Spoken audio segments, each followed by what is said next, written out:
says very categorically that the investigation is not being carried out in an unbiased, free and fair manner for the following reason. And it lists out several of them. One of the main ones is that it is a crime, an offence which is allegedly committed by the accused with respect to minor girls who are merely students, very young girls at that.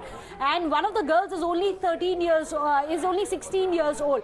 Then it goes on to say that... to interrupt you there. Siddharth Bhupati, one of the lawyers who have filed this petition in the court, is joining us in the broadcast. Thank you very much for joining us. In fact, my colleague Meghna was just reading out from that particular petition of yours in which you're talking about the accused being an influential person, the fact that the accused so far has not even been summoned, and you're also highlighting the political support. Can you tell us in detail?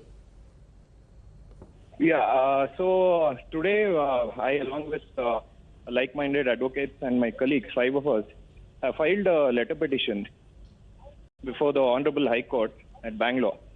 So this letter petition is regarding crime number 387/22, which is pending before the Chitradurga Rural Police Station, which is against Dr. Shivamurthy Muruga and others.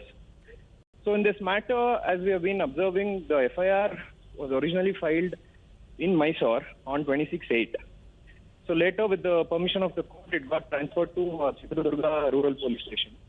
And now the victims herein, one is a 16-year-old who has been allegedly involved in sexual harassment for past 3.5 years, and another 15-year-old girl who has been sexually harassed for a period of 1.5 years.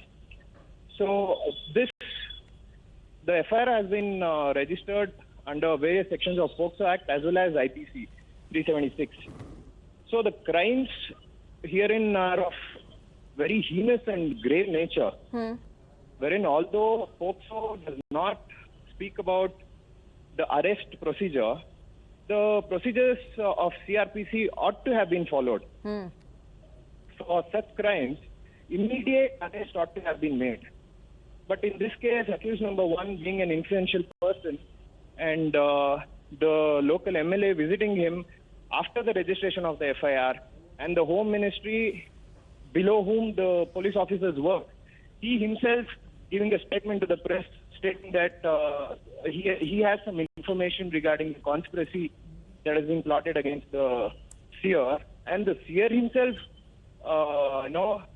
having a press meeting wherein he pleads to be innocent, and that he says he'll come out clean. All this has to be done by the Honorable Court. That is why the court of law and due process of law procedure is in existence. But wherein in this case... So you're saying the procedure has not been followed. You're also saying there's some sort of a prejudice given the political statements also that are coming in, Mr. Siddharth Bhupati? Definitely, because the police officers are working under the Home Ministry, and the Home Minister, Honorable Home Minister himself giving such statements will definitely cause a prejudice in the minds of the investigating officer, who will dare not to, take a step forward and go and arrest the seer. All right. All right. Thank you very much, Mr. Bhupati, for joining us and for talking to us about the petition that you and other colleagues of yours have filed. We're moving on. We have some breaking news coming in. Protests against the seer underway in Chitradurga. Individuals belonging to the Dalit community have hit the streets and they are protesting against the seer, demanding his arrest. Several individuals of the Dalit community, in fact, are out of the streets who have, now registered their protest against the seer who has been booked in the sexual abuse case. And the protesters are demanding that the seer be immediately arrested. Deepak has more details. Let's go across to him. Yes, Deepak. Well, we should understand that, the police, while they were, questioning the complainants in this particular case, have also understood that one of them belongs to the SC community, after which, of course, the Atrocities Act was also embedded into the FIR. Now, several members of the Dalit community have protested today, demanding that the seer be immediately taken into custody and questioned.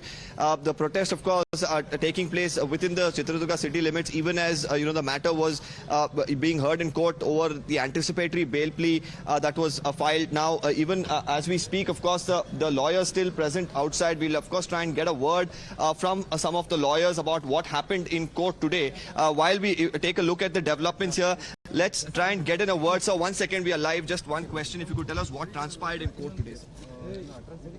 Just bail application called out, victim present, we are also present, posted for objections. Because You see this as a setback just because you allow know to me, what allow to me to say full. Public prosecutors took the time to file objections. Public prosecutors took the time to file objections because it's a sediment, both the parties had given opportunity full. That is why public has took the time. What did the court observe? Make any observations today, considering the fact that in this particular case the seer has not been questioned as well?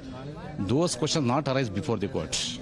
Why have you filed? Because it is not a stage. Because he's not even being taken into custody or questioned. So what is the? It is a purely discussion about the, as already many times answered, it is a purely discussion to police and duty of the police, privilege of the police. It is a purely investigation officer duties. That was Advocate Umesh speaking to us.